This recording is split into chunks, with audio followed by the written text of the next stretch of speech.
Yeah, g'day keeners, welcome to another Workshop Wednesday. Going all the way back to basics this week with Prusic loops. Now I've shot a Prusic video in the past, but I just wanted to clean it up a bit and rehash it.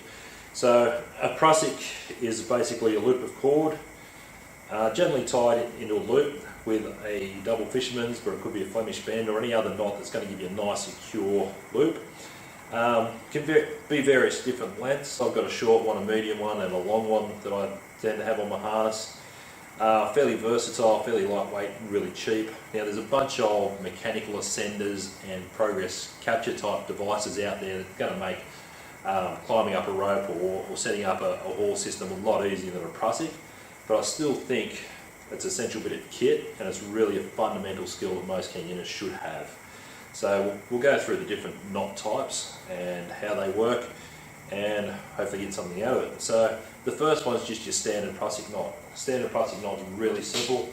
Just hold your loop out like this, pass the middle through itself and then through itself again.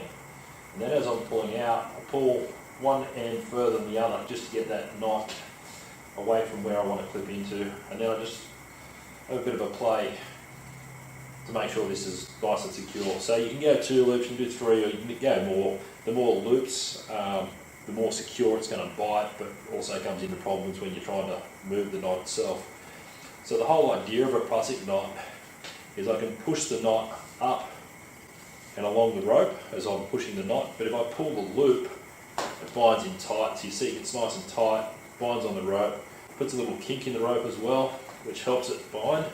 Now I can weight that right up, just clip in a little leg loop, and the Prusic bites the rope enough that I can actually stand up in that, and it's going to take my full weight. Now the advantage of a standard Prusic is pretty simple to tie. It's multi-directional, so it doesn't matter if I'm pulling down or pulling up, the knot's the same. The disadvantage is once you weight it up, really hard to get moving again until you grab this little lever here, the little loop that goes over the back, give that a twist, that undoes the bind, and then lets you move it again. So once it's locked in, really hard to move, give that little thing a little twist, and it'll move again. So that's your standard Prusic.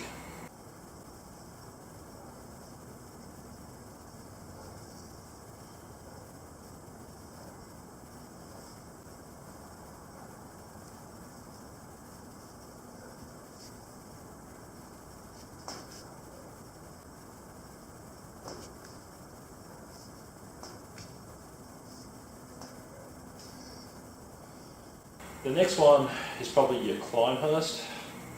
So rather than wrapping the loop through itself,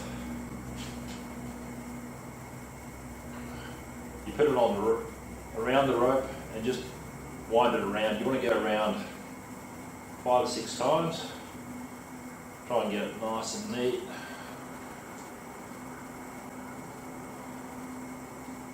And then you bring the tail back up through the original loop.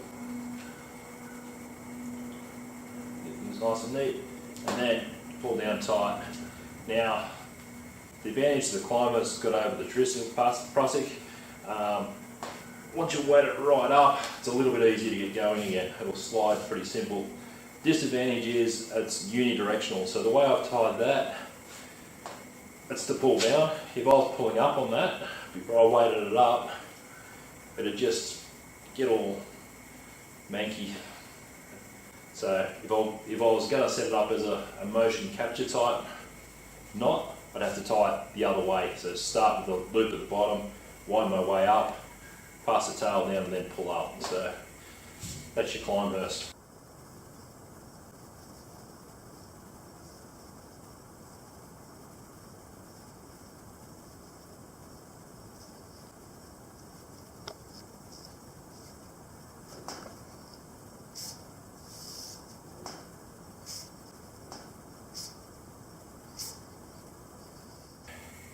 Is your backman's. Your backman's really similar to your Climbhurst, but makes use of the carabiner. So you basically put your carabiner against your rope, and then you wind your Prusic around the carabiner, the spine of the carabiner, and your rope.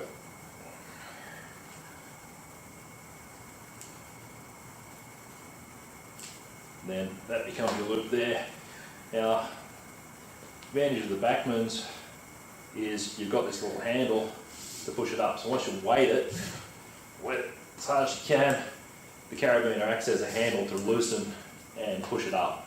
Now the disadvantage, again, it's unidirectional, so you can't obviously go like that, which don't have to tie it the other way. The other disadvantage I find with it, you've got to be very careful when you're climbing up the rope not to grab this to help you stand up, because if you grab that, it's going to slide down.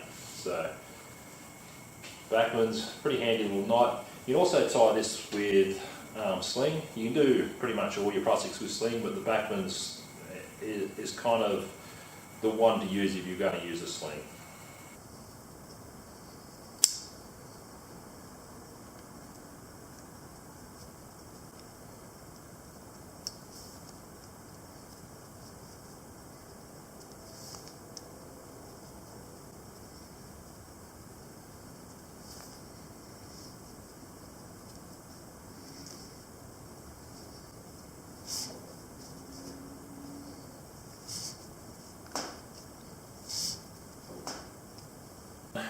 Is your French Prusic or your auto block. Very similar to the Climbhurst, where you start at the top and just wind your Prusic loop around the rope. Try and keep it nice and neat. Try and go around 5 or 6 times. Then instead of passing the loop up through the top loop, you just clip the carabiner through both loops, and then that binds on the rope. Now the big advantage of the auto block or the French Prusic is it doesn't matter how much you weight it up, as soon as you unweight it, it releases and slides easy. So it can be used as an auto capture type device. So a lot of people use the auto block because it releases so easy after you've weighed it. They use the auto block as a self-belay. Whether or not that's above their device, which isn't really recommended, because if you've got this above your device, say I've got this on a bit of a sling down to my waist harness, my device is here, I can drag this down as I'm abseiling. If something happens to my brake end, I'll let go. The whole idea is this captures me and pulls me up nice and safe. The problem with it having it above your device is if you go over a sharp ledge, you can jam this up. So if you're going to use a self-belay, it's generally recommended that you extend your device out on a bit of a sling. So your device is up here, put this on your waist belt or even on your leg loop. So as you're abseiling down, your left hand's taking it down, or your non-brake hand is pushing the knot down, your other hand's braking, and again, if something happens to your brake hand, you've got this auto sort of capture safety backup. One thing I will say, I see a lot of people, actually most people that I see using one of these as a self-belay, they've got the whole hand around it and they're dragging this down. I can dead set guarantee you, if something happens to your brake hand and you drop that rope, you'll panic. The only thing you're going to do is squeeze the hell out of this. You're going to drag this down, you'll burn your hand, and then you'll hit the ground. If you're going to use this as an auto capture or a self-belay, 2 fingers, so close your 3 fingers, 2 fingers, thumb and forefinger, and you just push on the top of the knot. If you've got your hand around the knot, it's just for security. It's not going to do anything. 2 fingers, if something happens to this and you grab really tight, more than likely you're going to break that away anyway, and you'll allow that to capture. The other thing you need to be aware of is if you've got this on your waist belt, your device is extended enough so that no matter how you go, this isn't going to come up far enough to hit your device. Some people put it on their leg loop, but again, if you find yourself in trouble and this stops you, your device is still coming down, there's a chance you can invert, And if your leg comes up far enough, your device will hit this and drag it down the ropes. You just need to make sure you've got that distance between the Prusic and your device, that there's no chance it's going to come and capture that. So just a couple of things to be aware of.